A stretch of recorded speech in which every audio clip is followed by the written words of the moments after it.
Welcome back to channel. आज हम पढ़ेंगे new chapter the making of a scientist. सबसे पहले अगर हम इसका ओवरव्यू या फिर करैक्टर्स के बारे में देखें, वो कौन थे? जो साइंटिस्ट रिचर्ड एच एब्राइट, यानी कि साइंटिस्ट थे। इनको अच्छा लगता था कि मैं क्या करूं, चीज़ों को कलेक्ट करना स्टार्ट करूं। तो उन्होंने क्या कर दिया था, 25 स्पीशीज़ जो थी बटरफ्लाइज की, उनको कलेक्ट कर दिया था। अब इनकी मदर ने इनको क्या ला के दिया? ट्रैवल्स ऑफ मोनार्क 10, यानी कि इनकी मदर ने इनके साइंटिस्ट का बनने के लिए बड़ा इंपॉर्टेंट रोल प्ले किया है। कैसे? एक तो ट्रैवल्स ऑफ मोनार्क 10 ला के दी। अब जो ट्रैवल्स ऑफ मोनार्क थी, जो एक्टिविटी थी एंड में, वो किसने दी थी? फ्रेडरिक क्रैक्योफॉर्ट ने। अब जो एक्टिविटी थी, अब उसमें ये था कि आपको क्या करना है, बटरफ्लाइज को टैग करना है। अगर हमने बटरफ्लाइज को टैग कर दिया तो जो एब्राइट थे साइंटिस्ट, उन्होंने भी इस एक्टिविटी में पार्ट किया और ये क्या करते थे, बटरफ्लाइज को टैग कर देते थे। अब जो बटरफ्लाई एक रीजन से उठ के दूसरे रीजन में जाएगी, तो अगर कोई और पर्सन इसको देखता है, उस बटरफ्लाई को जो टैग की हुई है, तो यानी कि जितना भी उस बटरफ्लाई ने रीजन कवर किया होगा, यानी कि कहाँ से मूव किया है, तो ये आपको पता चल जाएगा कि ये वाली जो बटरफ्लाई है, ये कहाँ से आई है, यानी कि उसका रीजन पता चल जाएगा, इसने माइग्रेट कहाँ से किया है और कहाँ तक गई है। पर फिर एंड में उनको ये जो रिजल्ट था बटरफ्लाई का, ये कम देखने को मिला था, इतना ज़्यादा बेनिफिट नहीं मिला उनको। फिर जब 7th ग्रेड में थे, इन्होंने क्या किया, पार्ट लिया कंपटीशन में, यानी कि इन्होंने स्लाइड प्रिपेयर करी थी फ्रॉक टिश्यू की, पर उसमें वो जीत नहीं की, यानी कि हार चुके थे। पर थोड़ा सा वो उदास भी हो चुके थे। उसके बाद इनमें क्या डेवलप हुई थी, कम्पिटिटिव स्पिरिट जो होती है ना, कि मुझे जीतना है, क्योंकि हार चुके थे। तब जाके इनको पता चला कि मुझे जो भी आगे काम करना है साइंस के रिलेटेड, वो मुझे कैसे काम करना है। क्या मुझे सिर्फ जो मैंने अपना जो क्लीन वर्क किया है, जैसे कि मैंने सिर्फ स्लाइड दिखा ली उनको, क्या मैं उससे जीत पाया? नहीं, क्योंकि स्लाइड उन्होंने प्रिपेयर की थी, उससे वो जीत नहीं पाए थे, वो भी फ्रॉक टिश्यू की। पर जो बाकी जो विनर्स थे, उन्होंने क्या किया था, एक्सपेरिमेंट किया था, तो जिसकी वजह से वो जीत गए थे। तब उनको पता चला, यानी कि अगर मुझे साइंस फील्ड में काम करना है तो मुझे एक्सपेरिमेंट शो करने पड़ेंगे। अब जैसे ही ये तो उन्होंने 7th ग्रेड में किया, अब जैसे ही 8th ग्रेड में पहुंचे, अब इन्होंने काम किया कि मैं क्या करूँगा, वायरल डिजीज़ का पता करूँगा। जो प्यूपा स्टेज होती है ना बटरफ्लाई की, मैं काम करूँगा और देखूँगा कि जो प्यूपा स्टेज है, वायरल डिजीज़ जो हो रही है प्यूपा को, ऐसा क्या है कि उसकी डेथ हो रही है, वो उन्होंने पता करा। देन फिर जैसे ही वो आगे बढ़े अपने काम में, फिर उन्होंने एक हार्मोन को डिस्कवर किया था कि 12 जो गोल्ड स्पॉट्स जो मुझे दिख रहे हैं प्यूपा के ऊपर, उसका क्या रीज़न है, ये क्या काम करते होंगे। अब फिर जाके उनको पता चला था कि जो ये गोल्डन जो स्पॉट्स हैं, जो हार्मोन को प्रोड्यूस कर रहे हैं, ये बेसिकली कर रहा क्या है कि पूरे डेवलपमेंट कर रहा है, या तो बटरफ्लाई की विंग की, या तो बटरफ्लाई की विंग की डेवलपमेंट करे, तो ओवरऑल डेवलपमेंट कर रहा है बटरफ्लाई की। तब जाके उनको पता चला था, यानी कि जैसे ही ये हार्मोन की डिस्कवर कर रहे थे ना, तब जाके इन्होंने एडवांस टेक्नोलॉजी की मदद से इसका केमिकल स्ट्रक्चर भी निकाल दिया हार्मोन का। तो जैसे ही वो केमिकल स्ट्रक्चर निकाले थे, तब जाके इनको आइडिया आया कि सेल थ्योरी ऑफ लाइफ क्या है, यानी कि तब जाके इन्होंने डीएनए का इंफॉर्मेशन दी। यानी कि जो हेरिडिटी मटेरियल है, ये वाला इसकी इंफॉर्मेशन दी। पर इनका ऐसा नहीं था कि साइंस में ही इंटरेस्ट था, नहीं, इनका बाकी चीज़ों में भी इंटरेस्ट था। जैसे इनको कैनोइंग करना पसंद था, यानी कि बोट में जो स्किल होती है ना, बोट को चलाना, वो सब कुछ पसंद था। एक अच्छे डिबेटर भी थे, एक अच्छे पब्लिक स्पीकर भी थे, यानी कि इनको बोलना पसंद था। तो ये क्या करते थे, साइंस का जो काम था, यानी कि अपना काम जो है साइंस में, वो तो अच्छा कर ही रहे थे, साथ साथ में ये डिबेट की भी तैयारी करते थे। एक इनमें एक कम्पिटिटिव स्पिरिट थी जीतने की। पर वो ये सिर्फ ये नहीं थी कि मुझे से प्राइज़ लेना है, नहीं, वहाँ तक नहीं थी। वो चाहते थे कि मैं क्या करूँ, एक ऐसी बेस्ट जॉब करूँ, एक ऐसा अच्छा रिजल्ट लाऊं। मैं क्या काम करके करूँगा, साइंस की फील्ड में, यानी कि मैं बटरफ्लाई के ऊपर काम कर रहा हूँ, पर मेरा एम ये नहीं है कि मुझे प्राइज़ चाहिए, नहीं, मैं चाहता हूँ जो भी इसका रिजल्ट आए वो तो अच्छा है, और एक मुझे बेस्ट जॉब लगे। ये जो इनके सोशल स्टडीज़ वाले जो टीचर थे वहरर, उन्होंने ऐसा कहा कि इसमें जो स्पिरिट थी वो ऐसी थी, सिर्फ यही नहीं थी कि कंपिटिटिव स्पिरिट नहीं थी, प्राइज़ जीतना नहीं था, एक अच्छा रिजल्ट लाना और एक अच्छी बेस्ट जॉब लेना। अब जो साइंटिस्ट बनना है आपको, तो आपको एक तो जानने की इच्छा होनी चाहिए, यानी कि क्यूरियोसिटी होनी चाहिए, यानी कि अगर आप में जानने की इच्छा है, तब जाके आप साइंटिस्ट बनोगे ना, कि ऐसा कैसा हो गया, तब आप उस पर काम करोगे। तो क्यूरियोसिटी होनी चाहिए, एक जो माइंड होना चाहिए वो भी अच्छा होना चाहिए। ये सब कुछ इन्होंने देखा, यानी कि सिर्फ इसका ओवरव्यू था। Let's go to the chapter. Richard Ebright has received the Searle scholar award and the Schering Plough award for biochemistry and the molecular biology. अब क्या कह रहे हैं कि ये जो अवार्ड इन्होंने जीते थे ये इसी पे ही जीते थे क्योंकि उन्होंने बटरफ्लाई के ऊपर काम करा था। जितना भी ये कुछ अगर हमने ओवरव्यू में देखा कि सबसे पहले इन्होंने जो गोल्ड स्पॉट्स डिस्कवर किए थे, हार्मोन्स और केमिकल स्ट्रक्चर सब कुछ, तो जो भी इनको अवार्ड मिले होंगे, तो Richard Ebright has received the Searle scholar award and the Schering Plough award for the biochemistry and the molecular biology. यानी कि इस फील्ड में जब उन्होंने काम किया तो इनको क्या क्या मिला, ये सारे क्या मिले, अवार्ड्स मिले। It was his fascination for butterflies, यानी कि इनको अच्छा लगता था बटरफ्लाइज के ऊपर काम करना, उनको कलेक्ट करना। तभी तो उन्होंने 25 स्पीशीज यानी कि अपने बेसमेंट में ही, अपने जो घर था ना इनका आसपास का एरिया था, वहाँ से इन्होंने क्या कर दिया था, बटरफ्लाइज को कलेक्ट कर दिया था। That open the world for science too, और जैसे वो कलेक्ट कर रहे थे तब जाके इनका जो वर्ल्ड था साइंस का वो उनके लिए खुला। यानी कि इनको पसंद था साइंस की फील्ड में काम करना और बटरफ्लाइज को कलेक्ट करना और उनके साइंस के बारे में, यानी कि पर्टिकुलरली बटरफ्लाइज के बारे में इंफॉर्मेशन गैदर करना। एट द एज ऑफ 22, यानी कि जब ये क्या थी इनकी age 22, a former scout of the year excited the scientific world with a new theory on how cells work. अब फॉर्मर यानी कि पहले, अब स्काउट ऑफ द ईयर यानी कि एसोसिएशन में जो थे एब्राइट यानी कि साइंटिस्ट, उन्होंने क्या किया, एक ऐसा साइंटिफिक वर्ल्ड इन्होंने ला लिया जिसमें क्या हो गया कि सेल्स जो काम करते हैं वो कैसे काम करते हैं, यानी कि जब सेल्स काम करेंगे वो उन्होंने ला लिया कि जो सेल्स हैं वो काम कैसे करते हैं। एक न्यू थ्योरी ला ली और बता दिया कि सेल्स काम कैसे करते हैं। यानी कि अगर हमारी बॉडी में सेल्स हैं, वो सेल्स क्या करेंगे, वो काम कैसे करेंगे, यानी कि जो बटरफ्लाई होगी उसमें जितने भी सेल्स होंगे वो काम कैसे करेंगे, ये उनका क्या इन्होंने डिस्कवर कर दिया था जब उन्होंने क्या किया, बटरफ्लाई का जब उन्होंने गोल्डन स्पॉट्स को जब डिस्कवर करा था ना, तब जाके इनके माइंड में आ गया कि अपने आप कि सेल्स काम कैसे करते हैं। Richard H bright and his colleague roommate explained the theory in an article in the proceedings of the National Academy of Science। अब जो अब्राइट थे यानी कि साइंटिस्ट, इस चैप्टर में हम अब्राइट के बारे में ही पढ़ेंगे, यानी साइंटिस्ट के बारे में, और जो उनके साथी थे जो रूम मेट थे यानी कि उनके ही रूम में रहते थे, उन्होंने क्या डिस्कवर किया, एक्सप्लेन किया, उस थ्योरी को एक्सप्लेन किया, वो भी अपने आर्टिकल में लिखा। जो ये थ्योरी थी ना कि हाउ सेल्स वर्क्स, ये थ्योरी को एक्सप्लेन किया एक आर्टिकल में, जिस आर्टिकल का नाम क्या था, proceedings of the national academy of science. यानी कि इस आर्टिकल में जितने भी इनके पास इंफॉर्मेशन थी कि हाउ सेल्स वर्क, वो सारा इन्होंने कहाँ पे लिख दिया, proceedings of the national academy of science. It was the first time this important scientific journal had ever publish the work of college students. अब क्या हो गया, ये पहली बार था कि साइंटिफिक जर्नल में पब्लिश हो गया था इन सारे स्टूडेंट्स, जो भी इन्होंने स्टूडेंट्स ने काम करा था ना, पहली बार साइंटिफिक जर्नल में, यानी कि जर्नल यानी कि मैगजीन में, पहली बार जो भी इनका सब्जेक्ट था पहली बार वो काम पब्लिश हुआ इन स्टूडेंट्स का। In sports that would be like making the big, यानी कि पहली बार हो रहा है और वो भी जो बच्चे काम कर रहे हैं उनका काम पब्लिश हो रहा है जर्नल में, यानी कि साइंटिफिक जर्नल में पहली बार पब्लिश हो रहा है। ये तो एक बड़ी अचीवमेंट थी क्योंकि स्टूडेंट्स ने काम करा था। अब स्पोर्ट्स में अगर आप बात करो तो स्पोर्ट्स में यही है कि that would be like making a big leagues at the age of 15 and hitting a home run your first time at bat. यानी कि आप बैट से खेल रहे हो और 15 की एज में आपने एक होम रन को हिट कर दिया है, तो वैसा ही एक टाइम, वैसा ही सेम थिंग ऐसी थी कि फर्स्ट टाइम क्या हो गया, एक साइंटिफिक जर्नल में आपका काम क्या हो गया, पब्लिश हो गया है, वो भी स्टूडेंट्स का।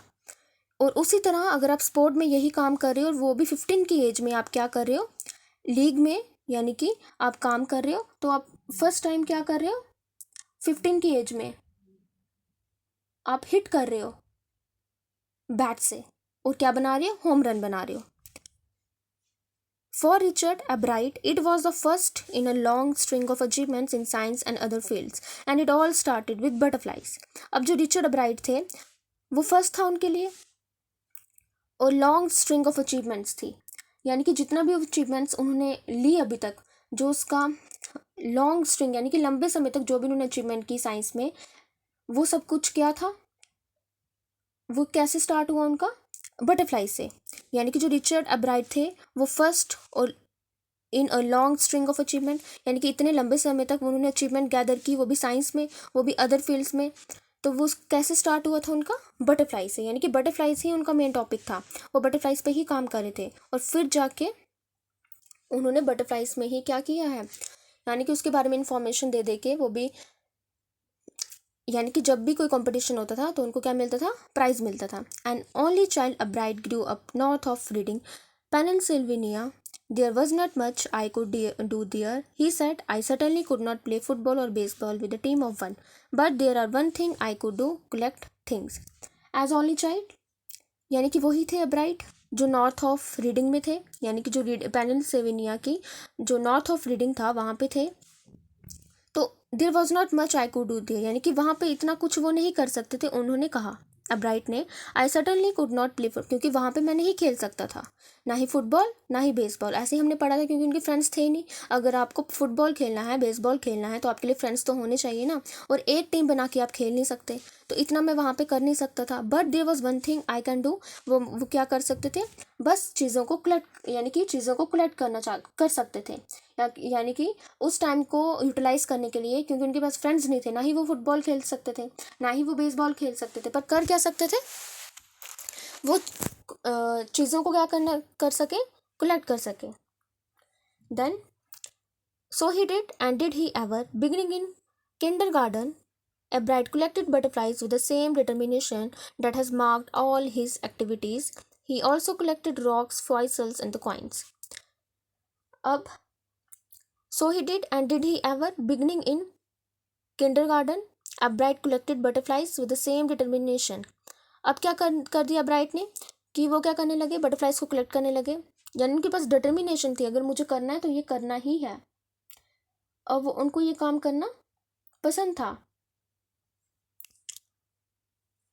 ही ऑल्सो कलेक्टेड रॉक्स, अब उन्होंने क्या कर दिया, रॉक्स को कलेक्ट करना स्टार्ट किया, फॉसिल्स को और कॉइन्स को, यानी कि बटरफ्लाइज को ही नहीं कलेक्ट करते थे, वो साथ में इन सब को भी कलेक्ट करते थे, यानी कि rocks, fossils and coins. He became an eager astronomer too, अब वो क्या हो गया था, अब उनको जानने की भी उत्सुकता थी एस्ट्रोनॉमर की। And sometimes star gazing at all night, और क्या करते थे, वो हर रात को क्या करते थे, स्टार को गेज करते रहते थे, यानी कि देखते रहते थे।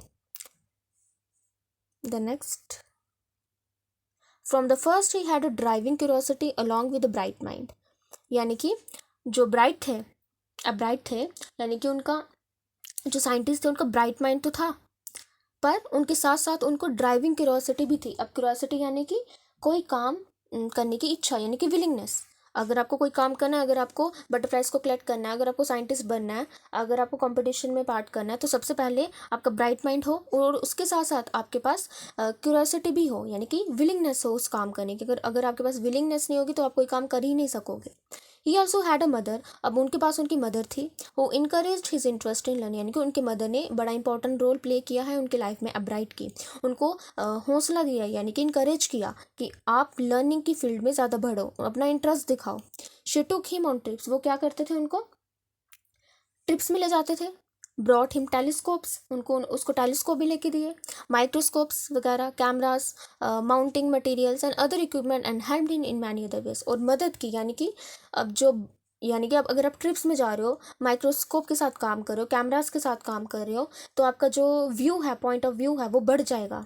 यानी कि अगर, क्योंकि उनका इंटरेस्ट साइंस फील्ड में था, तो ये सब कुछ माइक्रोस्कोप दिलवाना, अब वो जान सकेंगे कि, यानी कि अगर मैं पढ़ रहा भी हूँ साथ में प्रैक्टिकल भी कर रहा हूँ, तो वो उनकी जो व्यू था, ब्रॉड व्यू था, वो बढ़ जाएगा। I was his only companion until he started school, यानी कि मैं ही उसकी कंपेनियन थी, साथी थी, क्योंकि फ्रेंड तो था नहीं, जब तक वो स्कूल नहीं गए। अब राइट, जब तक स्कूल नहीं गए तब तक मैं ही कौन थी, यानी कि मदर उसकी क्या थी, कंपेनियन थी, साथी थी। हिज मदर सेड, उनकी मम्मा ने कहा, after that I would bring home friends for him, कभी कभी मैं क्या करती थी, यानी कि फ्रेंड्स को घर भी बुला देती थी। But at night we just did things together, हम क्या करते थे, रात को कुछ चीज़ें इकट्ठे मिलके करते थे। Richie was my whole life, जो, यानी कि मदर कहती है रिची ही था जो मेरी होल लाइफ था। आफ्टर हिज फादर डाइड, क्योंकि उनके फादर की डेथ हो चुकी थी, अब जो था उनके मदर के पास वो कौन था, रिचर्ड एच अब्राइट ही थे।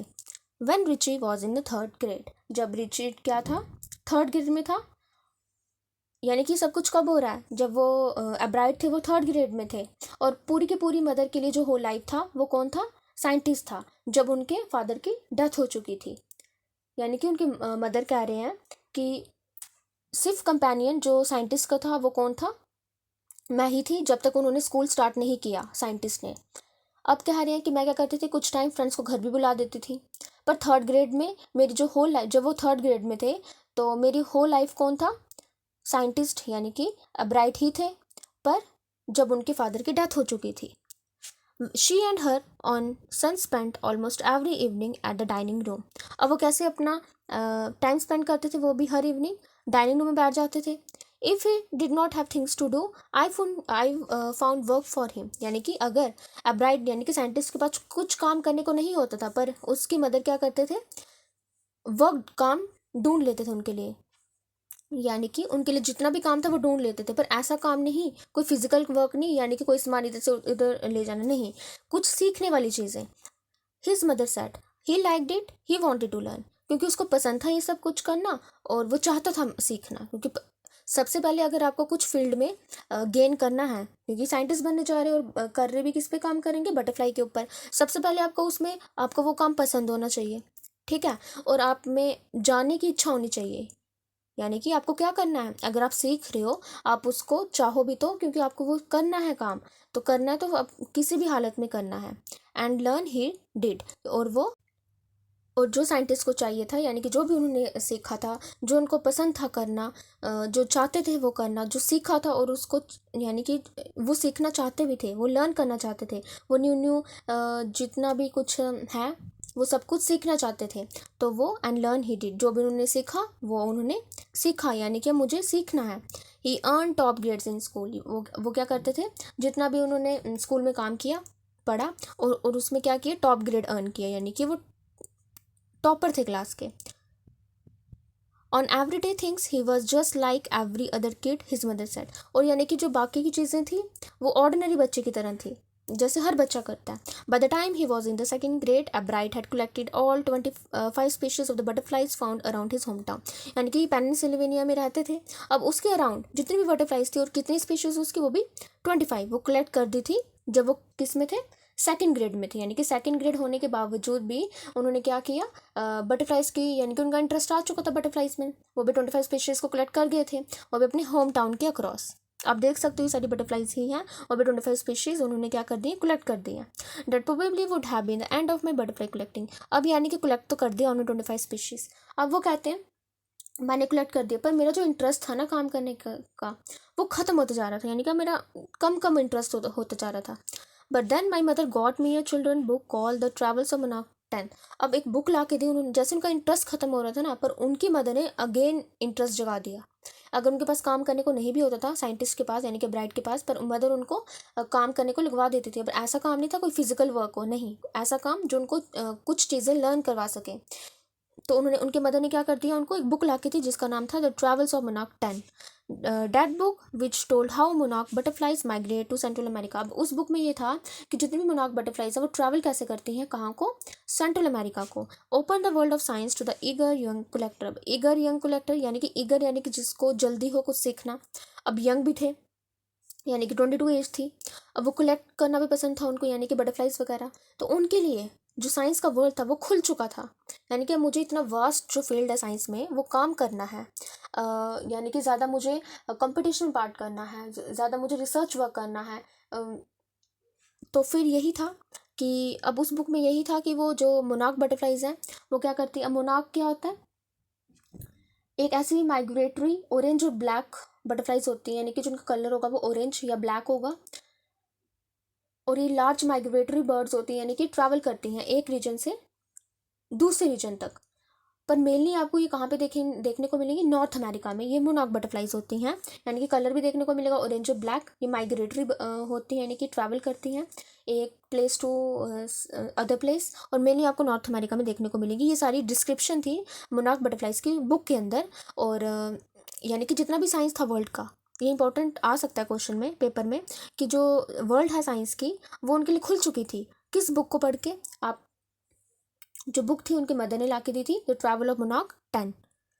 At the end of the book, यानी कि जैसे ही बुक खत्म हो रही थी उसके एंड में अब क्या था, the readers were invited to help study butterfly migration. अब क्या हो रहा था कि एट द एंड जैसे ही आप पहुंच रहे थे, अब एक एक्टिविटी देखने को मिली कि जिसमें रीडर को कहा जा रहा था, इनवाइट किया जा रहा था, आप पढ़ो और देखो कि बटरफ्लाई की जो माइग्रेशन है वो कैसे कहाँ कहाँ हो रही है, वो यानी कि बटरफ्लाई माइग्रेट किस रीजन से कहाँ तक रीजन में कर रही है।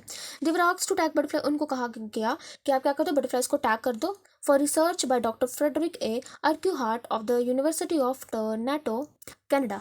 अब क्या हो गया कि एट द एंड जैसे ही ख़त्म हो रही थी बुक, तो जितनी भी मोनार्क की बटरफ्लाइज थी उनके माइग्रेशन की एक्टिविटी को ऑब्जर्व करना चाहते थे। तो फ्रेडरिक ए अर्क्यूहार्ट थे, वो किस यूनिवर्सिटी से बिलोंग करते थे, टोरंटो कनाडा, यानी कि यूनिवर्सिटी ऑफ टोरंटो कनाडा। तो उन्होंने ये सब कुछ लिखा था at the end of the book. यानी कि वो इनवाइट कर रहे थे रीडर्स को, अगर आप पार्ट करना चाहते हो इसमें एक्टिविटी में तो आप आ जाओ। यानी कि आप क्या करो, स्टार्ट बटरफ्लाइज को टैग करना स्टार्ट करो। अब वो टैग अगर आपने कोई भी नंबर डाल दिया, उसमें टैग कर दिया, अगर वो बटरफ्लाई एक रीजन से दूसरे रीजन में जा रही है, अगर उसको दूसरा पर्सन उसको देखता है, तो यानी कि उसका जितना भी उसने ट्रैवल किया डिस्टेंस एक रीजन से दूसरा रीजन, यानी कहाँ तक गई, तो वो पता चल जाएगा, यानी कि कितनी दूर तक वो बटरफ्लाई जा रही है, तो उस टैगिंग से पता चल जाएगा। Anyone who found a tag butterfly, Ebright mother wrote to. अब क्या हो गया कि जैसे ही जो यूनिवर्सिटी ऑफ टोरंटो कनाडा थे, वो वहाँ के थे, अब जो अब्राइट की मदर थी, अब मदर जो है उन्होंने इंपॉर्टेंट रोल प्ले किया है। तो अब्राइट की मदर ने क्या किया, लिखा किसको, डॉक्टर एर्क्यूहार्ट को एक लेटर लिखी, and soon Ebright was attaching light adhesive tags.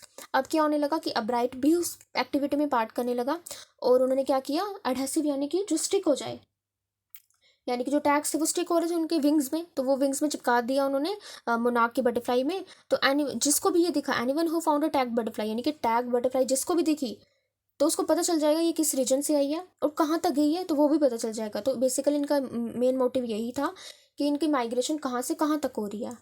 Was asked to send the tag to doctor Urquhart, यानी कि किसी को भी टैग बटरफ्लाई मिल रही है तो वो किसको देगा, डॉक्टर अर्क्यूहार्ट को, क्योंकि डॉक्टर अर्क्यूहार्ट भी चाहते थे कि मैं बटरफ्लाई की माइग्रेशन को पढूं, तभी तो उन्होंने एक्टिविटी दी थी। जितने ज़्यादा लोग इसमें पार्टिसिपेट करेंगे तो ज़्यादा इनको इन्फॉर्मेशन मिलेगी। The butterfly collecting season around Reading last 6 weeks in late summer, यानी कि लेट समर में आते आते, यानी कि जब समर का लेट वाला टाइम है वो भी उसके 6 हफ्ते, यानी कि 6 हफ्ते लगेंगे, वो भी लेट समर का टाइम है। तो बटरफ्लाई कलेक्टिंग सीजन तब का है, यानी कि बटरफ्लाई को अगर कलेक्ट करना है तो आपको जितने भी लास्ट 6 हफ्ते हैं वो भी लेट समर के, तो आपको वो पढ़ना पड़ेगा। If you are going to chase them one by one you won't catch very many, यानी कि आप बटरफ्लाइज को इतना कलेक्ट नहीं कर सकते अगर आप उसको वन बाय वन कलेक्ट करोगे। So the next step for the Ebright, यानी कि साइंटिस्ट के लिए नेक्स्ट स्टेप क्या था, was to raise a flock of butterflies, यानी कि वो चाहते थे मैं क्या करूँ, बटरफ्लाइज का जो ग्रुप है उनको रेस करना स्टार्ट करूँ। He would catch a female monarch, सबसे पहले उनको चाहिए थे एक फीमेल मोनार्क यानी कि बटरफ्लाई चाहिए थी। टेक हर एग्स, और चाहिए था कि मैं क्या करूँ, जो एग्स हैं उनको क्या करूँ, कलेक्ट करूँ फ्रॉम एग्स टू कैटरपिलर। अब यानी कि जो स्टेजेस हैं, यानी कि लाइफ साइकिल, सबसे पहले एग होगा, फिर कैटरपिलर बनेगा, फिर pupa and then adult butterflies, यानी कि सबसे पहले एग, देन फिर caterpillar, then pupa, then adult butterfly. Then he would tag the butterflies wings and let them go, फिर क्या करेंगे वो बटरफ्लाई के जो विंग्स होंगे उनमें टैग लगा देंगे, यानी कि एडहेसिव टैग लगा देंगे और उनको जाने देंगे। For several years this basement was home to the thousands of monarch in different stages of development. अब जिस बेसमेंट में ये काम कर रहे थे ना, यानी कि घर बन चुका था ये बटरफ्लाइज का, वो भी डिफरेंट डिफरेंट स्टेजेस का, ऐसा नहीं था एक सिंगल स्टेज मिल रही है, ऐसा भी नहीं था कि वहाँ पे सिर्फ प्यूपा ही देखने को मिल रहा है, सिर्फ कैटरपिलर नहीं, कहीं एग बन रहा होगा तो कहीं कैटरपिलर, प्यूपा एंड अडल्ट, ये 4 की 4 स्टेजेस देखने को मिलेंगी। Eventually I began to lose interest in tagging butterflies, यानी कि जितना भी टैग कर रहे थे बटरफ्लाइज को, अब ये जो इंटरेस्ट था ये खत्म होता जा रहा था एब्राइट के पास।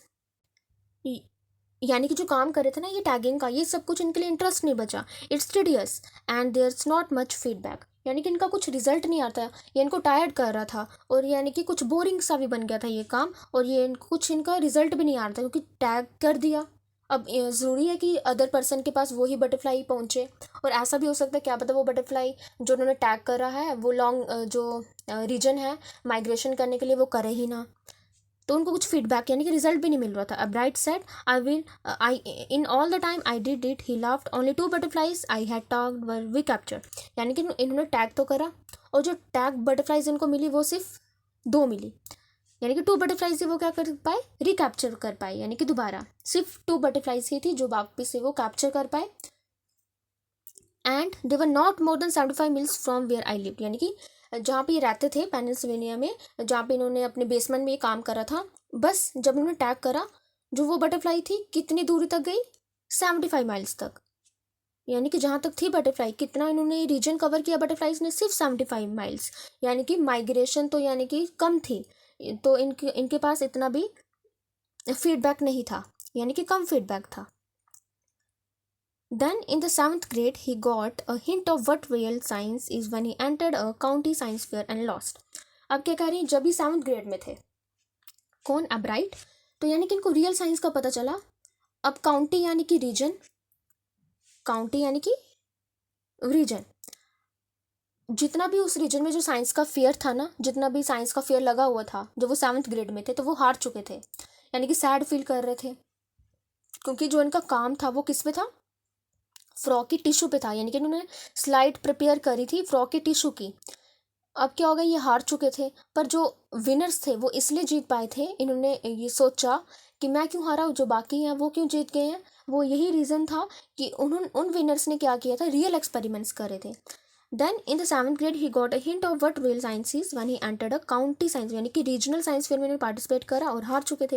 It was really a sad feeling to sit there, यानी कि उनके लिए हारना उनको पसंद नहीं आया, वो चाहते थे मैं जीतूं, तो उनकी एक अच्छी फीलिंग नहीं रही। एंड नॉट गेट एनीथिंग, यानी कि वो बैठे रहे, कोई प्राइज नहीं मिला, तो यानी कि ये वो उनके लिए अच्छा नहीं था, पर हर कोई जीत रहा था।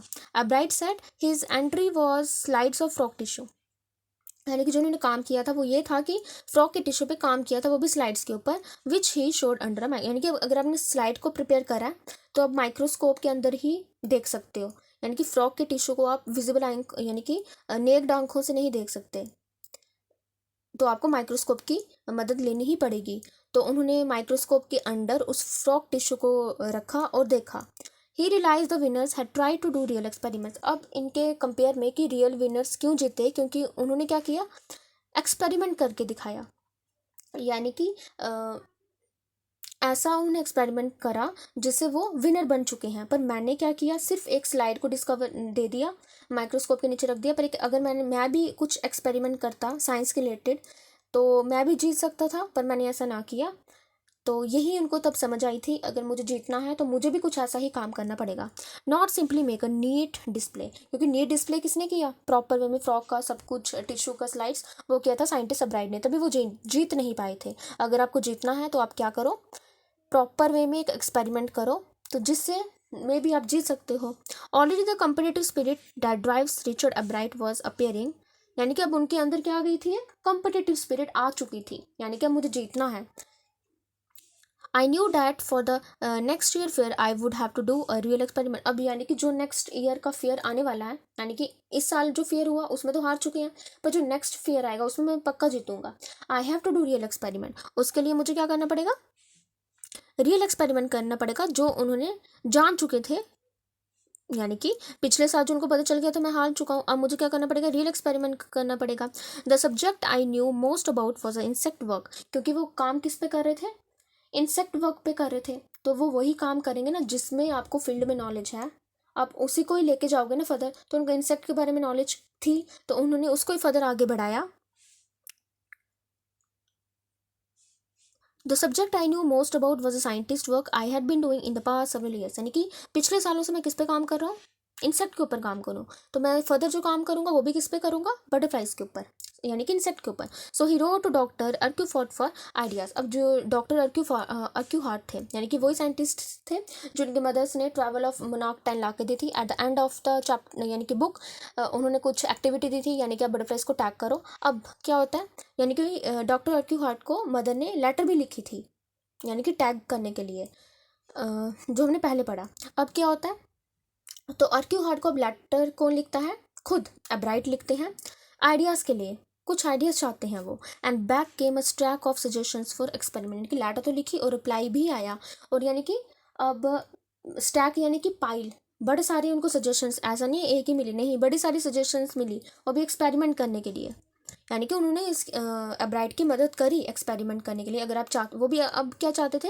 एक्सपेरिमेंट करना चाहते थे, ना कि कुछ नीट क्लीन कुछ वर्क करना चाहते थे, यानी कि जैसे उन्होंने स्लाइड प्रिपेयर की थी ना फ्रॉक की, वैसा काम नहीं करना चाहते थे। अब ऐसा जो एक्सपेरिमेंट लगे, यानी कि जो जीतने वाले लायक हो मेरा काम. Those kept Albright busy all through high school and led to the prize projects in county and international science fair. यानी कि इसी की वजह से अब जो Albright थे वो बिजी रहे हाई स्कूल में, और जितने भी रीजनल साइंस फेयर यानी कि काउंटी यानी कि रीजनल जितने भी साइंस के फेयर हुए, जितने भी इंटरनेशनल साइंस फेयर हुए, यानी कि जो उसमें क्या रह गए वो उन्होंने जीत हासिल कर दी. For his 8th grade project. अब अगर हम 8th ग्रेड की प्रोजेक्ट की बात करें, सबसे पहले हमने जाना कि जब वो 7th ग्रेड में थे तब उनको रियल साइंस का पता चला था, यानी कि काउंटी यानी कि रीजन साइंस के फेयर में वो हार चुके थे क्योंकि उन्होंने फ्रॉक टिश्यू स्लाइड को प्रिपेयर किया था, यानी कि 7th ग्रेड की ही बात है. तब उनको जाके पता चला था कि एक कॉम्पिटिटिव स्पिरिट क्या होती है. और जैसे ही अब 8th ग्रेड प्रोजेक्ट उनकी बात करें, Albright tried to find the cause of a viral disease. अब उन्होंने ना वायरल डिजीज को पता करना स्टार्ट कर दिया.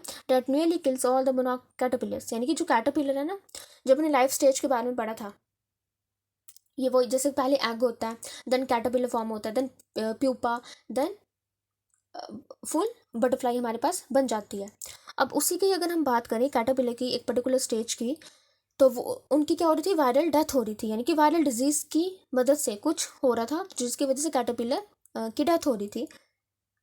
एब्राइट thought the disease might be carried by beetle. तो एब्राइट ने सोचा, यानी कि सिर्फ ऐसा व्यू दिया, कुछ पर्टिकुलर नहीं दिया, सिर्फ ऐसे व्यू दे दिया कि मे बी ऐसा हो सकता है कि कुछ बीटल ने लाया हो तो जिसकी वजह से डेथ हो चुकी हो, यानी कि बीटल भी एक इंसेक्ट ही है, तो यानी कि बीटल रीजन दिया, बीटल हो सकता है कॉज ऑफ किसकी डेथ का, कैटरपिलर का.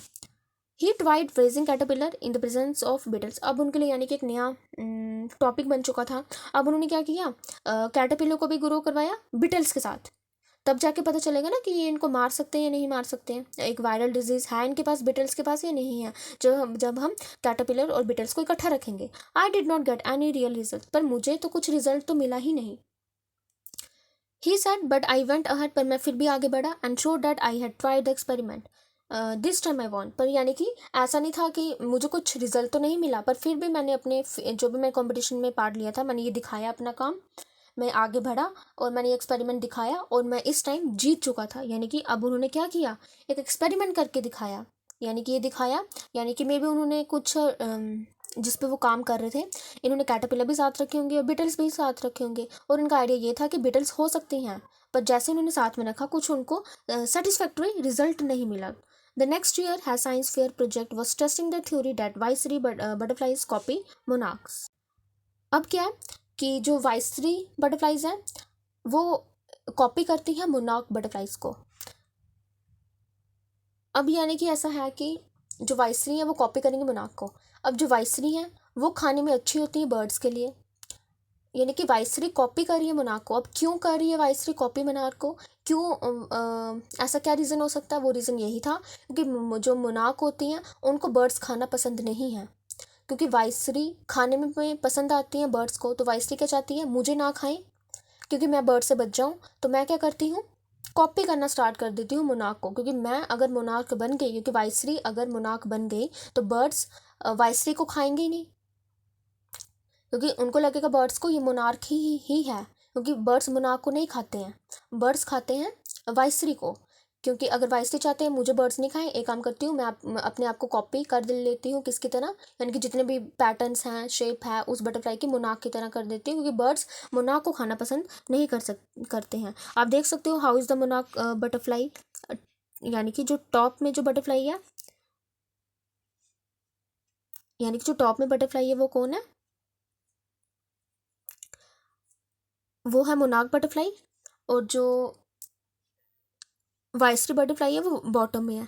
अब आप देख सकते हो यानी कि इनके पैटर्न्स का क्या डिफरेंस होगा, तो जिसकी वजह से क्या हो गया, इनका अलग हो गया, यानी कि दोनों के आपस में क्या हो गई, थोड़े से पॉइंट से अलग है. A bright project was to see whether, पहले हम स्टार्टिंग से पढ़ लेते हैं इसका. द नेक्स्ट ईयर वाइस, यानी कि the next year his science fair project was testing the theory that the viceroy butterflies copy monarch. अब इनका जो प्रोजेक्ट था नेक्स्ट ईयर का, अब ये था, इन्होंने देखा कि जितना भी साइंस का फेयर का प्रोजेक्ट जो होने वाला है वो ये बताएगा कि जितनी भी वाइसराय बटरफ्लाइज हैं वो क्या कर रही है, यानी कि वाइसराय कॉपी कर रही है मोनार्क को. The theory was that viceroys look like monarch. अब ये थ्योरी थी कि वाइसराय किसकी तरह हो गई है, मोनार्क की तरह हो गई है, क्योंकि वाइसराय कॉपी कर रही है मोनार्क को, जैसे वाइसराय दिखती होगी वैसे मोनार्क दिखती होगी. Because monarchs do not taste good to birds, क्योंकि मोनार्क को बर्ड्स खाना पसंद नहीं है, क्योंकि मोनार्क्स को कोई नहीं खाता, बर्ड्स को पसंद ही नहीं मोनार्क को खाना। तो viceroy on the other hand do taste good, पर जो वाइसराय है वो खा लेते हैं बर्ड्स, क्योंकि वो टेस्ट यानी उनका टेस्ट अच्छा होता है वाइसराय का। So the more they look like monarch the less likely they are become a birds dinner. यानी कि अगर वाइसराय मोनार्क की तरह बन गई तो वाइसराय को बर्ड नहीं खाएंगे, वो सोचेंगे ये तो मोनार्क ही है। The less likely they are to become a birds dinner. अगर वाइसराय मोनार्क बन चुकी है, कॉपी बन चुकी है, तो उनको बर्ड्स खाना पसंद नहीं करेंगे। यानी कि अगर जो कुछ पैटर्न में अगर डिफरेंस है भी है तो वो क्या हो सकता है, क्योंकि जो टॉप वाली बटरफ्लाई है वो क्या है, मोनार्क, और मोनार्क को खाना बर्ड पसंद ही नहीं करते। और बॉटम वाली कौन सी है, वॉइसराय, वॉइसराय को बर्ड्स खाना पसंद करते हैं। और सिर्फ अगर हम पैटर्न का देखें इसका डिफरेंस क्या होगा, सिर्फ जो ये इसका पैटर्न है सिर्फ वही डिफरेंस कर रहा है। तो जो वाइसराय थे यानी कि उनको खाना पसंद थी बर्ड्स, तो उन्होंने क्या करना स्टार्ट कर दिया, हम किसकी तरह लग जाएंगे, मोनार्क की तरह लग जाएंगे, ताकि हमें भी बर्ड्स खा नहीं पाए। तो Ebright project was to see whether in fact birds would eat monarch. अब क्या हो गया कि अब बर्ड्स मोनार्क को खाते हैं या नहीं खाते हैं। अब ये अब्राइट सोचने लगा, he found that a starling would not eat ordinary bird food. अब उनको पता चला कि एक स्टार्लिंग बर्ड है, यानी कि स्टार्लिंग क्या होती है, एक बर्ड होती है जो मिमिक करती है, यानी कि किसी की मिमिक्री करती है। अब इन्होंने अब ये नोटिस करने लगे अब्राइट की जो बर्ड्स हैं क्या वो मोनार्क को खाती हैं। जो अब्राइट ने देखा कि जो बर्ड्स हैं क्या मोनार्क को खाती हैं, उनको मिला कि जो एक स्टार्लिंग है, एक बर्ड है जो मिमिक करती है, वो ऑर्डिनरी बर्ड फूड, जैसे ऑर्डिनरी बर्ड का जो फूड होता है ना सिंपल, वो स्टार्लिंग का फूड नहीं है। It would eat all the monarchs it could get. अगर इस बर्ड को, स्टार्लिंग को, जो बर्ड है, अगर इसको मोनार्क मिल गए तो ये खा लेगी। बेसिकली जो अदर बर्ड्स है वो मोनार्क को नहीं खाते क्योंकि उनको पसंद नहीं है, पर एक स्टार्लिंग जो बर्ड है वो खा लेगी अगर उसको मोनार्क मिल गए। तो Ebright set later research by other people show that viceroy probably to copy the monarch. तो इसलिए तो बाकी फिर बाद में पता चला कि जो वाइसराय है वो किसको कॉपी कर रही है, मोनार्क को। This project was placed first in zoology. यानी कि अगर जो ये प्रोजेक्ट इन्होंने सोचा तो इनको क्या मिला, फर्स्ट प्राइज मिला था, वो भी जोलॉजी में। यानी कि जोलॉजी यानी कि अगर आप एनिमल्स की स्टडी कर रहे हो तो वो जोलॉजी हो गई। अगर आप बॉटनी होता तो वहाँ पे प्लांट्स होते, पर जोलॉजी क्योंकि हम जितने भी इंसेक्ट्स हैं, जितना भी बटरफ्लाइज हैं वो किस के अंडर आएंगी, जोलॉजी के अंदर आएंगी division, and the third overall in the county science fair.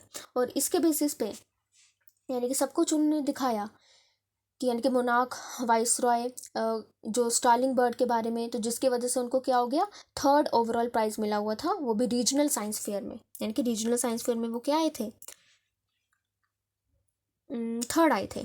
In he second year in high school, अब कहते हैं जब उनका क्या था, सेकेंड ईयर था, वो भी हाई स्कूल में, Richard Ebright began the research that led to the discovery of unknown insect hormone. अब उन्होंने, रिचर्ड अब्राइट ने काम करना स्टार्ट कर दिया एक ऐसे हार्मोन के ऊपर, यानी कि जो वो डिस्कवर नहीं हुआ है, ना ही उनके बारे में उनको पता है कि कुछ अननोन इंसेक्ट हार्मोन है, उसके बारे में उन्होंने डिटेल स्टडी करना स्टार्ट कर दी। Indirectly it was led to his new theory on the life of cell. यानी कि जैसे ही ना ये स्टडी कर रहे थे ना इस हार्मोन के ऊपर, और उनको अपने आप से कुछ इंफॉर्मेशन मिल गई, और वो थी कि new theory of life of cells, यानी कि सेल्स की जो लाइफ है, यानी कि लाइफ ऑफ सेल की न्यू थ्योरी के बारे में उनको पता चल गया। यानी कि new theory of life of cells को भी इन्होंने डिस्कवर कर चुके थे। The question he try to answer वो simple, what is the purpose of the 12 tiny gold spots on the monarch pupa. अगर आप मोनार्क पीपा को देखोगे ना तो उनमें 12 गोल्ड स्पॉट्स होते हैं, यानी कि गोल्डन कलर के स्पॉट्स होंगे, डॉट्स होंगे प्रॉपर वे में, किसके ऊपर, प्यूपा के ऊपर। Everyone assume the spots were just ornamental. हर कोई यही सोचता था, यानी कि ऑर्नामेंटल यानी कि सुंदर दिखने के लिए वो स्पॉट्स होते हैं प्यूपा के ऊपर, यानी कि जो सजावट वाली चीज़ें होती हैं ना, तो यानी कि वो अट्रैक्ट दिखे प्यूपा, यानी कि उसको लोग जब देखेंगे प्यूपा को उसमें 12 गोल्ड स्पॉट्स होंगे तो अच्छा लगेगा। तो ये लोगों ने देखा ऑर्नामेंटल, पर ऐसा कुछ भी नहीं था, यानी कि वो ऑर्नामेंटल के लिए था ही नहीं, सब ने अज्यूम किया। पर अब्राइट ने कहा but doctor Urquhart did not believe it. यानी कि सब यही बिलीव कर रहे थे कि जो स्पॉट्स है मे बी ऑर्नामेंटल हो, तो अब्राइट ने कहा ये। अब जो डॉक्टर अर्क्यूहार्ट थे उन्होंने इस बात का बिलीव नहीं किया कि वो कुछ ऑर्नामेंटल नहीं है, उनका मे बी कुछ एक और रीज़न हो। टू फाइंड द आंसर, यानी कि इसका आंसर ढूंढने के लिए, तो Ebright and other excellent science students first had to build a device that showed that the spots were producing a hormone necessary for the butterfly full development. अब जो hormone था वो किस लिए काम आ रहा था? बटरफ्लाई की पूरी डेवलपमेंट करने के लिए, यानी कि कुछ वो हार्मोन निकालेगा, कुछ ऐसा निकालेगा जिसकी वजह से बटरफ्लाई की फुल डेवलपमेंट हो जाएगी। पर सबसे पहले उनको कुछ ऐसा बनाना था डिवाइस को जो ये बता सके वो स्पॉट्स क्या निकाल रहे हैं, हार्मोन निकाल रहे हैं, यानी कि वो स्पॉट्स क्या कर रहे हैं, हार्मोन निकाल रहे हैं, तो जिसकी वजह से क्या हो रहा है, बटरफ्लाई की फुल डेवलपमेंट हो रही है। This project von a bright first place in the county fair and entry into the international science and engineering fair. अब जो ये प्रोजेक्ट था, इन्होंने काम किया इस हार्मोन के ऊपर, इन्होंने फर्स्ट प्लेस गेन की, वो भी रीजनल फेयर में, और इनको एंट्री मिल गई थी international science and engineering fair में। There he won third place for zoology. अब उनको क्या मिल गया? थर्ड प्लेस मिल गई जूलॉजी में, जो उन्होंने काम किया ना, तो उनको थर्ड प्लेस मिल गई। He also got a chance to work during the summer and the entomology laboratory of the Walter Reed army institute of Research. अब उनको मिल गया काम करने के लिए, वो भी समर के टाइम पे। कब? एंटोमोलॉजी, यानी कि आप इंसेक्ट्स के बारे में स्टडी करते हो, वो भी जो बटरफ्लाई है वो भी तो इंसेक्ट है, वो भी इस कैटेगरी में आई, यानी कि एंटोमोलॉजी में आई, तो उनको चांस मिल गया, वो काम कर सकते थे अब एंटोमोलॉजी लैब में, किसकी? Walter Reed army institute of research के अंदर। As a high school junior, क्योंकि वो अब क्या पहुंच गए थे, अब हाई स्कूल जूनियर, तो Richard Ebright continued his advance experiment on the monarch pupa. तो उन्होंने कॉन्टिन्यूटी में रखा रिचर्ड अब्राइट ने अपना काम, जो भी एडवांस एक्सपेरिमेंट तक यहाँ तक पहुंच गए थे, वो भी हार्मोन तक, मोनार्क प्यूपा में अपना काम कंटिन्यू रखा। That year his project won first place at the international science fair and gave him another chance to work in the army laboratory during the summer. तो अब्राइट ने अपना काम continue में रखा, अपना जो भी एक्सपेरिमेंट किया था मोनार्क प्यूपा के ऊपर, यानी कि उनको क्या मिल गया, अब चांस मिल गया, यानी तो इंटरनेशनल साइंस फेयर में काम करने का, और उनको अनदर चांस मिला, वो काम कर सकते हैं आर्मी लेबोरेटरी में, वो भी समर के time in he senior year. और जैसे ही वो क्या पहुंचे, एक सीनियर ईयर में पहुंचे, he went a step further, he grew cells from a monarch wing in, यानी कि थोड़ा उन्होंने और स्टेप फर्दर किया, यानी कि और मैं क्या क्या डिस्कवर कर सकता हूँ वो उन्होंने देखा। उन्होंने क्या करना स्टार्ट किया, और विंग से ही, यानी कि बटरफ्लाई, यानी कि मोनार्क बटरफ्लाई, यानी कि उन्होंने जो बटरफ्लाई ली थी वो मोनार्क थी, तो मोनार्क बटरफ्लाई की विंग से उन्होंने क्या किया, सेल्स को लिया, कल्चर किया, and showed that the cells would divide and develop into normal butterfly wing scales only if they are fed the hormone from the gold spots. अगर आपने गोल्ड स्पॉट, जो 12 गोल्ड स्पॉट्स निकल रहे थे, उसमें से जो हार्मोन निकल रहा है, अगर आपने वही हार्मोन किसको दे दिया, सेल्स को दे दिया, वो भी विंग्स के सेल्स को दे दिया, वो डिवाइड करेंगे और नॉर्मल बटरफ्लाई की विंग को बना लेंगे, यानी क्योंकि हमने पढ़ा था जो गोल्डन स्पॉट्स होते हैं वो क्या करते हैं, हार्मोन रिलीज करते हैं, जिसकी वजह से बटरफ्लाई की फुल डेवलपमेंट हो जाती है, या तो बटरफ्लाई की विंग की डेवलपमेंट होगी, या तो फुल बॉडी की डेवलपमेंट होगी वो भी बटरफ्लाई की। तो उन्होंने क्या क्या किया कि उन्होंने कुछ सेल्स को ग्रो करवाया मोनार्क के विंग्स से, वो भी कल्चर के ऊपर, यानी कि वो सेल्स कहाँ से लिए, मोनार्क के विंग से ही कुछ सेल्स ले लिए, और वो उनको क्या किया, और यह बताया कि जो वो सेल्स है वो डिवाइड कर रहे हैं नॉर्मल बटरफ्लाई की विंग में, वो तभी वो जो उन्होंने सेल्स को एक्सट्रैक्ट किया था मोनार्क विंग से, और वही सेल्स नॉर्मल बटरफ्लाई विंग को बनाएंगे, वो तभी बना सकते हैं अगर आपने उसको क्या हार्मोन दे दिया, वो हार्मोन दे दिया जो गोल्ड स्पॉट्स बना रहे हैं। ये बताना चाहते थे कि वो हार्मोन बड़ा बेनिफिशियल है, किसके लिए, बटरफ्लाई के लिए। That project won first place for the zoology at the international fair, और उसने क्या किया, प्रोजेक्ट ने फर्स्ट प्राइज गेन किया इंटरनेशनल फेयर में। He spend the summer after graduation doing further work at the army laboratory. अब यानी कि वो समर का टाइम, ग्रेजुएशन के बाद उन्होंने सारा अपना काम कहाँ पे लिखाया, आर्मी लेबोरेटरी में, and the laboratory of the US department of agriculture, और कहाँ पे किया, यूएस डिपार्टमेंट ऑफ एग्रीकल्चर में भी। The following summer after his freshman year eight Harvard University, Albright went back to the laboratory of the Department of Agriculture and did more work on the hormone from the gold spots. अब क्या हो गया, उसी summer में उन्होंने क्या किया, क्योंकि वो फ्रेशमैन थे हार्वर्ड यूनिवर्सिटी में, तो Ebright went back to the laboratory, वो फिर से गए वापस किसकी तरफ, लैब में काम करने के लिए, वो भी किसकी, डिपार्टमेंट ऑफ एग्रीकल्चर की, और उन्होंने काम किया हार्मोन के ऊपर, वो हार्मोन जो गोल्ड स्पॉट्स के, यानी कि उन्होंने हार्मोन पे काम करना छोड़ा नहीं, वो नहीं चाहते थे मेरी जो आगे जो फर्दर मैं काम कर रहा हूँ वो आधी छूट जाए, मैं चाहता हूँ इसके बारे में और जो इन्फॉर्मेशन है मैं गेन करूँ, लोगों तक पहुँचाऊँ। उन्होंने काम किया using the laboratory sophisticated instruments, यानी कि सोफिस्टिकेटेड यानी कि जो एडवांस इंस्ट्रूमेंट थे, यानी कॉमन सिंपल नहीं, जो एडवांस इंस्ट्रूमेंट होंगे वो लैब के उन्होंने यूज़ करे।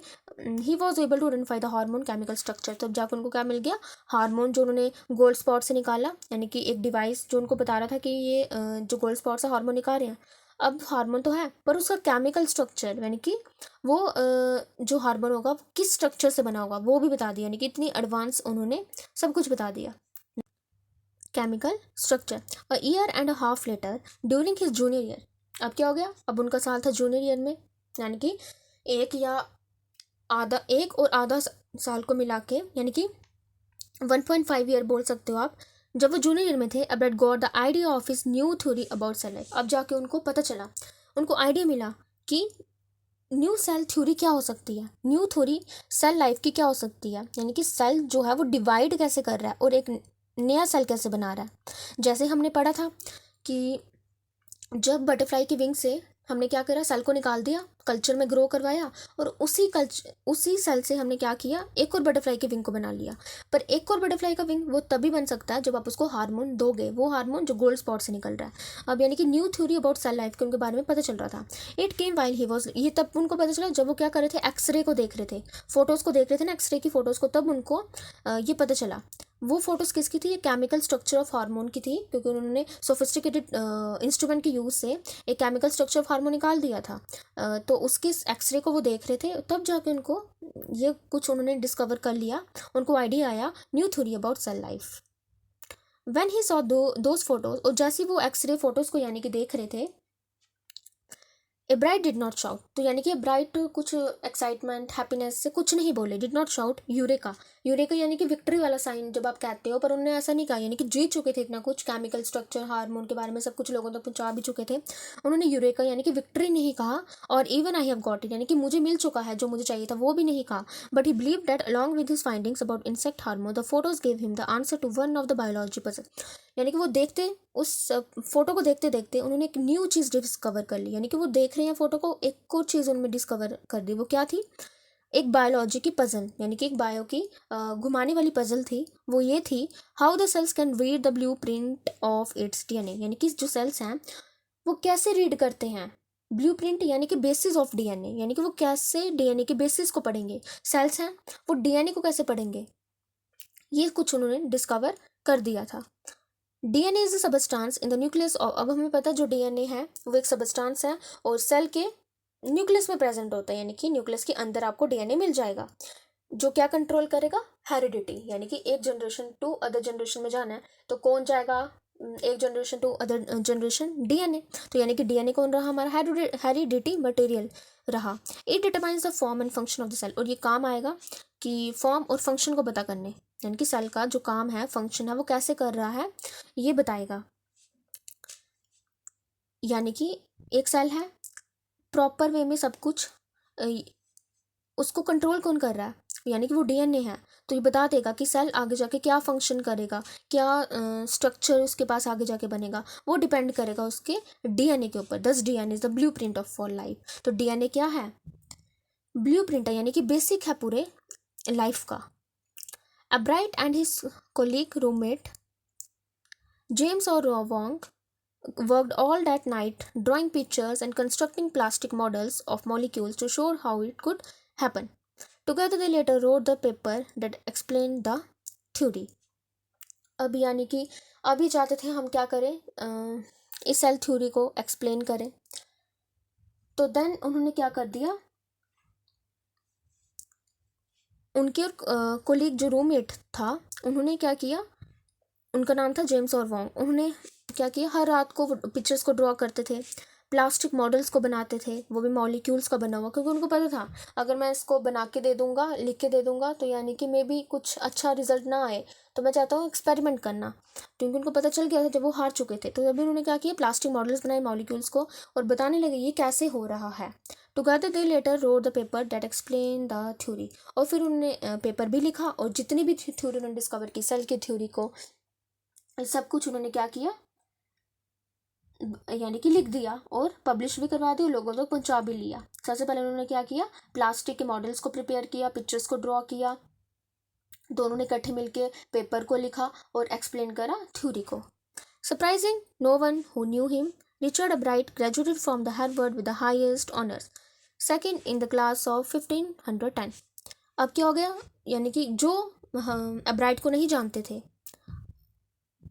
कि रिचर्ड अब्राइट ने ग्रेजुएट हुए थे हार्वर्ड से एक अच्छे मार्क्स के साथ है, उन्होंने सेकंड आए थे, वो भी क्लास में 1510 के बच्चों में से सेकंड आए थे। तो Ebright went on to become a graduate student researcher at Harvard medical schools, there he began doing experiment to test his theory. अब अब्राइट चले गए, यानी कि ग्रेजुएट तो हो गए थे, went on to become a graduate student, यानी कि साथ साथ में रिसर्च का भी काम कर रहे थे हार्वर्ड मेडिकल स्कूल में। देयर ही बिगेन डूइंग, और वहाँ पे उन्होंने क्या कर दिया, एक्सपेरिमेंट करना भी स्टार्ट कर दिया और जितने भी उन्होंने थ्योरी की थी उसको एक्सप्लेन करना स्टार्ट कर दिया। टू टेस्ट हिज थ्योरी, यानी कि जितने भी थ्योरी उन्होंने करी उन एक्सपेरिमेंट को वो क्या चाहते थे, मैं प्रूव करूँ। If the theory proves correct, अगर वो थ्योरी करेक्ट हो गई, it will be big step towards understanding the processes of life. अगर मेरी थ्योरी एक्सप्लेन हो गई तो यानी कि एक बड़ा वाला स्टेप होगा लाइफ को समझने के लिए। It might also lead to new ideas for preventing some types of cancer, जिसकी वजह से अब जितनी भी इतनी डिजीजेज हैं, यानी कि कैंसर जैसी बीमारियां हैं, अदर डिजीजेज हैं, उनसे बच सकते हो। All of this is possible because of a bright scientific curiosity. ये सब कुछ इसलिए पॉसिबल था, सबसे पहले उनका एक ब्राइट माइंड था। अब ब्राइट माइंड तो होना ठीक है, और उसके साथ साथ एक क्यूरियोसिटी भी थी, यानी कि वो चाहते थे सीखना, तो ये सब तभी पॉसिबल हुआ। His high school research into the purpose of the spots on the मोनॉक pupa eventually led him to his theory about the cell life. अब ये एक इंपॉर्टेंट लाइन है, क्योंकि सेल थ्योरी ऑफ लाइफ उनको तब पता चला था जब वो उस फोटो यानी कि एक्सरे फोटो को देख रहे थे, केमिकल स्ट्रक्चर को, तब उनको पता चल गया था। तो हिज हाई स्कूल रिसर्च तो चल रही थी, purpose of the spot on a monarch pupa, यानी कि जो 12 स्पॉट्स थे मोनार्क प्यूपा के ऊपर, वो तो उन्होंने डिस्कवर कर लिया था। आस्ता आस्ता वो उनको कहाँ तक ले गया, थ्योरी अबाउट सेल लाइफ, यानी कि वो सेल थ्योरी के जो सेल थ्योरी थी लाइफ की, उसके बारे में भी वो जान चुके थे। Richard Ebright has been interested in science since the he first began collecting butterflies, यानी कि रिचर्ड बटरफ्लाई में साइंस के बारे में जो इंटरेस्ट है वो तब से ही जाग चुका था जब उन्होंने बटरफ्लाई को कलेक्ट करना स्टार्ट कर लिया था। But not so deeply that he has not time for other interest, but not so deeply that he has not time for other interest. पर ऐसा भी नहीं था कि वो इतना साइंस में ही थे कि उनका कुछ और इंटरेस्ट था नहीं बाकी चीज़ों में। Ebright also become a champion debater, और साथ में वो क्या क्या थे, एक डिबेटर भी थे, वो भी चैम्पियन डिबेटर थे, यानी कि डिबेट करते थे, वो पब्लिक स्पीकर भी थे, लोगों के लिए बोलते थे। एंड अ गुड कैनोइस्ट, यानी कि वो बोट की स्किल थी उनके पास। And all around outdoor person, और यानी कि ऑल अराउंड आउटडोर पर्सन थे, ऑल अराउंड यानी कि सब कुछ उनके पास था, यानी कि नॉलेज सब कुछ। He also an expert photographer, यानी कि एक एक्सपर्ट फोटोग्राफर भी थे, particularly of nature and scientific exhibits, यानी कि जितनी भी साइंटिफिक नॉलेज थी उनके पास सब कुछ थी, यानी कि नेचर के बारे में। In high school Richard Ebright was a straight A student, यानी कि जो रिचर्ड अब्राइट थे वो क्या थे, स्ट्रेट ए स्टूडेंट थे। Because learning was easy he turned a lot of his energy towards the debating and model United Nations clubs. अब क्या होता था कि लर्निंग तो आसान था, तो उन्होंने क्या किया, अपनी एनर्जी डिबेट में भी डाल दी, थोड़ा सा वो डिबेट के लिए भी टाइम देते थे, and model United nation clubs में। He also found someone to admire, Richard A Weaver, his social studies teacher and adviser to both clubs. अब जो कौन थे, अब्राइट थे, वो एडमायर करते थे किनको, रिचर्ड वेहरर को। अब रिचर्ड वेहरर कौन थे, उनके सोशल स्टडीज़ के टीचर थे, और क्या थे साथ में, एडवाइजर भी थे दोनों क्लब्स के। जो मिस्टर वेहरर थे was a perfect person for me, then he open my mind to the new ideas. Ebright ने कहा मेरे परफेक्ट टीचर थे मिस्टर वेहरर, क्योंकि उन्होंने मेरा जो पॉइंट ऑफ व्यू था, मेरा माइंड था, जो देखने का नज़रिया था, न्यू आइडियाज़ तक पहुँचाया, जहाँ तक मैं था उससे भी वाइड व्यू मुझे दिखाया। He open my mind to new ideas, यानी कि मैं कितनी दूर तक सोच सकता हूँ, मुझे वो सिखाया। Richard would always give that extra effort, यानी कि मिस्टर वर्नर ने कहा, यानी कि सोशल स्टडीज़ वाले टीचर ने कहा कि जो अब्राइट हैं, साइंटिस्ट हैं, वो क्या करते हैं, हमेशा अपना एक्स्ट्रा एफर्ट देते हैं जो भी वो काम करते हैं। वट प्लीज मी वॉज, यानी कि किसको खुशी देता है ये, टीचर को। Here was a person who put in 3 or 4 hours at night, यानी कि रात के 3 या 4 घंटे वो डिबेट रिसर्च में लगाते हैं, साथ साथ रिसर्च भी कर रहे थे बटरफ्लाइज के, साथ साथ डिबेट की भी तैयारी कर रहे थे। Besides doing all his research with butterfly, यानी कि बटरफ्लाइज की रिसर्च तो उनकी कंटिन्यू में थी, एंड हिज अदर इंटरेस्ट, यानी कि ऐसा नहीं था वो बटरफ्लाई के पीछे ही थे, नहीं, उनकी बाकी एक्टिविटीज़ भी थी। रिचर्ड वॉज कॉम्पिटिटिव, अब रिचर्ड जो थे वो क्या थे, कॉम्पिटिटिव थे। कॉम्पिटिटिव, कॉम्पिटिटिव यानी कि एक अच्छे सेंस में, not in a bad sense, यानी कि मुझे जीतना तो है। ये कौन कहता है, मिस्टर वेरर बताते हैं कि रिचर्ड जीतना चाहते थे जो भी वो काम करते थे, but not in a bad sense, ऐसा नहीं था, कुछ बैड सेंस था। अब बैड सेंस यानी कि वो काम जो कर रहे थे वो इसलिए नहीं कर रहे थे कि मुझे प्राइज ही जीतना है। He explain Richard was not interested in winning for winning sake और winning to get a prize, ऐसा नहीं कि मुझे जीतने से प्राइज के लिए, नहीं, rather he was winning because he wanted to do the best job he could. वो चाहता था रिचर्ड साइंटिस्ट कि मैं क्या करूँ, अपने काम को जो भी करूँ वो अच्छा करूँ, यानी कि मुझे सेटिस्फेक्शन हो मेरे काम से। अब बचा प्राइज़, अगर काम अच्छा होगा तो प्राइज़ तो वो तो मिल ही जाएगा ना। He explain Richard was not interest in winning for winning sake और winning to get a prize, ऐसा नहीं है कि मुझे प्राइज चाहिए। He was winning because he wanted to do the best job he could, जितनी अच्छी जॉब वो कर सकता है, जितना यानी कि ध्यान से काम वो कर सकता है वो करे। For the right reason he wants to be the best. अब अगर मैं अच्छे रीज़न में कहूँ, उनका काम यही था अच्छा हो, he wants to be the best, यानी कि वो अच्छा होना चाहता था, यानी कि जिस फील्ड में वो काम कर रहा था वो बेस्ट फील्ड हो मेरी। And that is one of the ingredients in making of a scientist, यही चीज़ चाहिए आपको अगर आपको साइंटिस्ट बनना है। अगर आप में कम्पिटिटिव की भावना है तो अच्छी बात है, पर वो कम्पिटिटिव की भावना एक गंदे सेंस में नहीं होनी चाहिए, यानी कि बैड सेंस में नहीं होनी चाहिए, एक अच्छे सेंस में होनी चाहिए। वो अच्छे सेंस यही होना चाहिए कि मुझे प्राइज़ नहीं जीतना है, ऐसा नहीं कि मुझे प्राइज़ के पीछे भागना, नहीं, मुझे इसलिए जीतना है ताकि जो भी मैं काम करूँ स्किल में मेरा काम हो, यानी कि इंसेक्ट बटरफ्लाइज के पीछे ही मैं, अगर टॉपिक है मेरा काम करने का, मैं उसी के बारे में अपना बेस्ट दूँ, यानी कि बेस्ट जॉब करूँ मैं। And that is one of the ingredients in making scientist, यही काम है इंग्रेडिएंट, यानी कि अगर कुछ भी आप एलिमेंट डाल रहे हो खाना बनाने के लिए, तो सेम थिंग अगर आपको साइंटिस्ट को बनाना है तो आप यही चीज़ उसमें क्या करो, एलिमेंट उसमें इंक्लूड करो। Start with the first rate mind, यानी कि सबसे पहले उसके पास एक फर्स्ट रेट माइंड होना चाहिए, अच्छा माइंड, उसके पास जाने की इच्छा होनी चाहिए, यानी कि add curiosity, and mix in the will to win, और चाहता हो मैं जीतना हो फॉर द राइट रीजन, एक अच्छे के लिए, ताकि मैं जीतूं, पर अच्छे के लिए जीतूं, not in a bad sense. Ebright वो हैज दिस क्वालिटीज, तो ब्राइट जो साइंटिस्ट था उनके पास ये क्वालिटीज तो होंगी। From the time the book travels of monarch 10 open the world of science to him, यानी कि जब से ये बुक आई थी ना उनके मदर ने ला के दी थी, ट्रैवल ऑफ मोनार्क 10, तब से उनमें जाने की इच्छा जाग चुकी थी रिचर्ड अब्राइट के लिए, और तब से has novel never lost he scientific curiosity, और तब से उनमें ख़त्म ही नहीं हुई साइंटिफिक क्यूरोसिटी, यानी कि जानने की इच्छा, साइंस के फील्ड में साइंटिस्ट बनने के लिए कुछ उनके पास ख़त्म ही नहीं हुआ। Okay, this chapter is complete.